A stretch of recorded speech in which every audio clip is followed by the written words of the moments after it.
This is the time that we realise the fucking gator isn't bolted on tight. Don't f***ing say.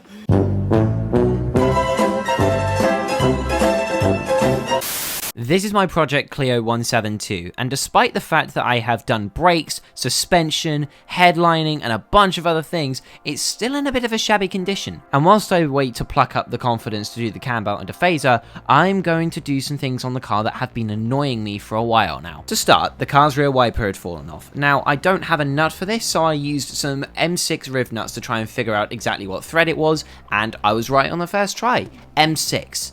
And there was this little pesky bit left.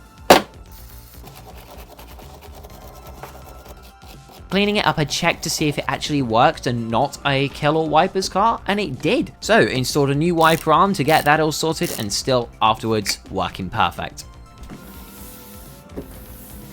Next was the boot struts. Now these weren't terrible, but one tap and it's gone. At least it still wasn't as bad as my old Renault Clio.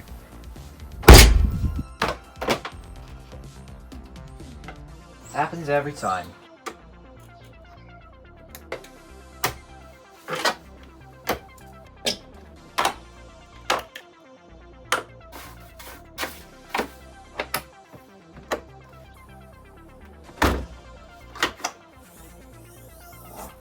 Much better. Now I'll make it no secret, my least favourite kind of work is bodywork and detailing work, and I've got to do both because both of these headlights are absolutely disgusting. They have yellowed, they're starting to crack. I want to catch this before they get irreparable because these are Xenons, very expensive on Clios, hard to find, and you can't get new lenses for them. So I've bought a headlight restoration kit, hopefully to bring these up, but with my skill set at this, I don't know what's going to come of it. We'll just have to see.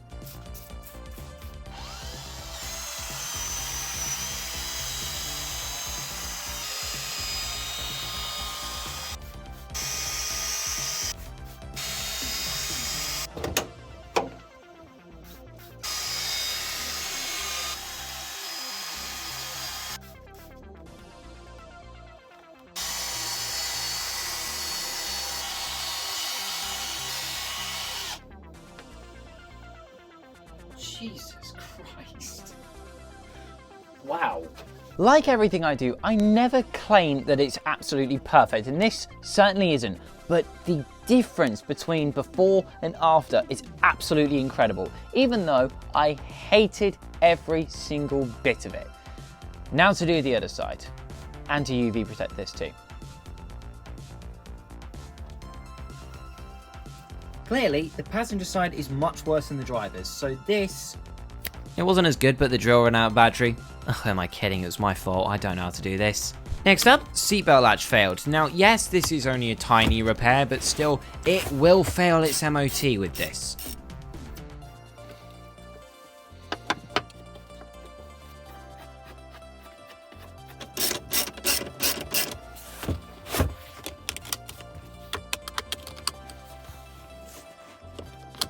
The car originally came with a K&N cone filter. Whilst I like these for what I'm looking to do with the car, it's not what I'm wanting. So I'm going to go back to an original Airbox.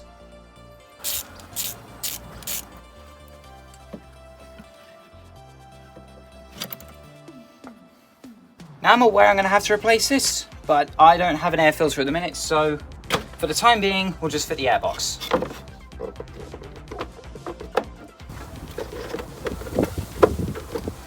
Just temporary.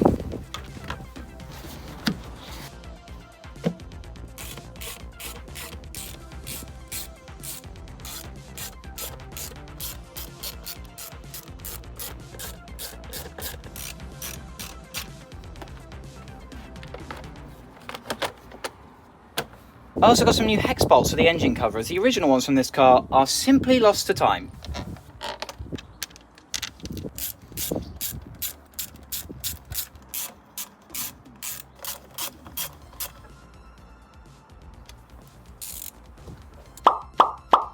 And now I'm going to be fixing my mistake. I absolutely am not looking forward to this. This stinks and it feels horrible on the skin. But let's get to it.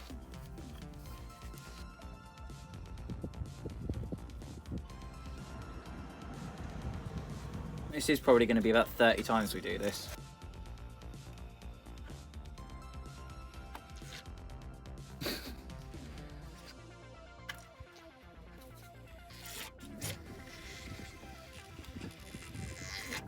Then this is the time that we realised the fucking gator isn't bolted on tight. Don't f***ing say. Despite working on cars for a while, I still haven't learned the lesson of you don't celebrate until the job is done. Mate, remember what I just said What? about the bolts not being tight enough? Please say you're joking. No.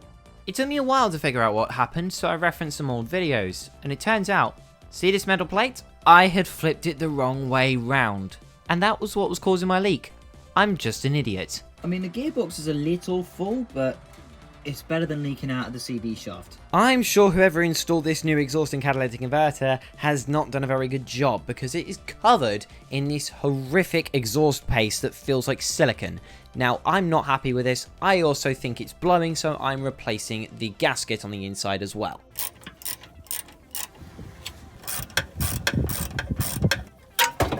Turns out the exhaust mount was rotten as well, so I had to remove that, drill out the bolts, and rethread and put new bolts in place. That was hell.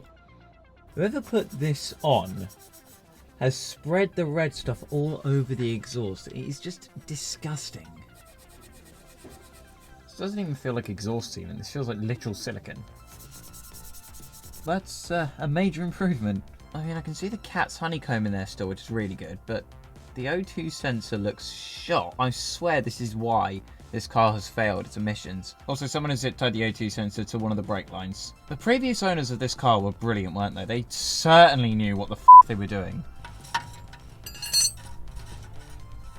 Yeah, that doesn't look very nice. It's not as white as I thought it was, so it's possibly not running that lean, but it's still in terrible shape. Why would you zip tie this to a brake line? Ah, there we go. Without damaging our brake line. Nice. Now, I'm sure we would all love to hear exactly what this sounds like, but I am not risking it with that old cam belt. And from this old footage of the car, I'm sure you can understand why I wanted to replace this. That quick movement forward was the last time I drove this car, and I am not going to turn it on again until that 10-year-old cam belt is replaced. It's something that me and Toby are working on doing at the minute, but I simply just do not have the confidence to do timing work at the moment. It will be soon, but we're going to have to be a bit patient. Cheers guys, take care.